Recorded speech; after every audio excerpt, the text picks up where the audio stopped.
Hi friends, आज मैं आप लोगों को सेल्फ आईब्रो थ्रेडिंग बताने जा रही हूँ। Not with the thread, yes, हम थ्रेड से खुद की थ्रेडिंग नहीं बता रहे हैं।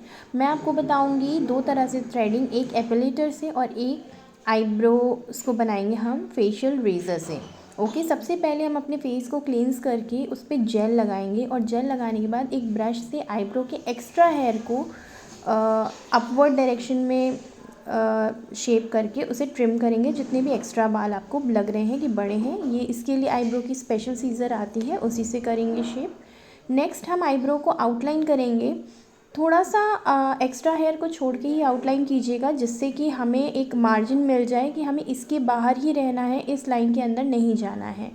ठीक है, इससे आपके आईब्रो का शेप नहीं ख़राब होगा, आपकी आईब्रो से एक्स्ट्रा हेयर नहीं जाएंगे। अगर आप स्टार्ट कर रहे हो घर पे करना, ये है फेशियल रेज़र। ये कई तरह से आते हैं और आप देख सकते हो मैं डाउनवर्ड्स कर रही हूँ। जिस तरफ हमारे आईब्रोज़ के हेयर हैं उसके ही अकॉर्डिंग मैं धीरे धीरे स्लो मोशन में अपनी आईब्रोज़ के हेयर को शेव कर रही हूँ। और स्लोली स्लोली जिस तरह का आर्क है, आर्क पे आप आओगे, स्लोली उसको स्लैंटिंग मूवमेंट दोगे। अपने हैंड मूवमेंट को बहुत ही प्रिसाइज़ रखिएगा और आप देखिएगा कि धीरे धीरे आपके एक्स्ट्रा हेयर्स जो हैं वो आपके शेप होते जा रहे हैं। ये आप तभी करना जब आप बहुत ही इमरजेंसी सिचुएशन में रहो, कहीं जाना है और आप नहीं आईब्रोज थ्रेड करा सकते हो, तो आप ये यूज़ कर सकते हो ट्रिक।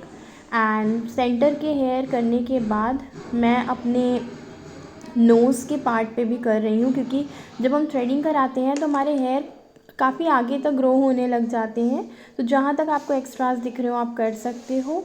उसके बाद मैं आईब्रोज़ के अंडर द आईब्रोज़ काम कर रही हूँ, अपने आईलिड के ऊपर के पार्ट पे, जहाँ हमारी ब्राउ बोन होती है। ब्राउ बोन के पास आप देखोगे कि मैं बहुत ही कॉर्नर से प्रिसाइजली हेयर को रिमूव कर रही हूँ और एक एक हेयर को देख के रिमूव कर रही हूँ।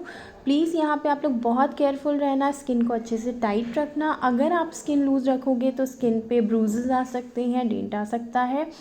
सो प्लीज़, बार बार मैं बोल रही हूँ, बहुत केयरफुल होके स्ट्रेच करके तब करना। और अब आप देखोगे यहाँ पे जो कर्व है ना, हेयर के डायरेक्शन, हेयर का जो डायरेक्शन है ना, उसी डायरेक्शन में ही हम अपने हेयर को शेव करेंगे।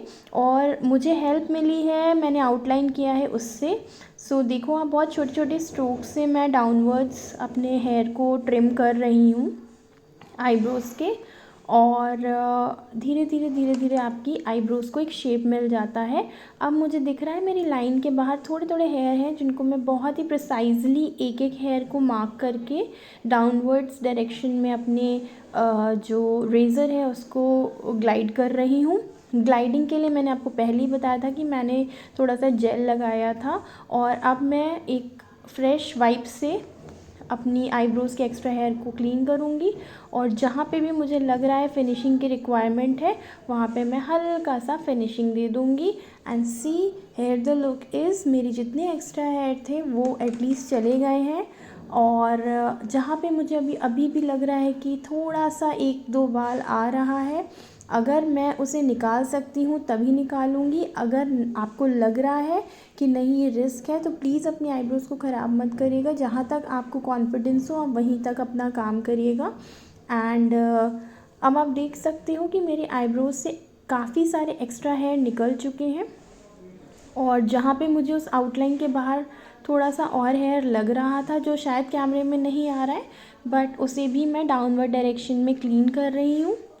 और सी हेज़ द लुक, मैंने थोड़ा सा मॉइस्चराइज़र लगाया है ताकि हमारी स्किन जो ड्राई हो रही है उसको भी मॉइस्चर मिले। एंड मैंने अभी दूसरी तरफ काम करना स्टार्ट कर दिया है।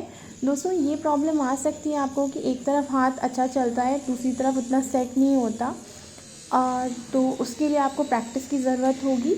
अब मैं यहाँ पे एपिलेटर का यूज़ कर रही हूँ। ये इलेक्ट्रॉनिक एपिलेटर है, पोर्टेबल होता है, चार्जेबल होता है, इसे आप चार्ज करके यूज़ कर सकते हो।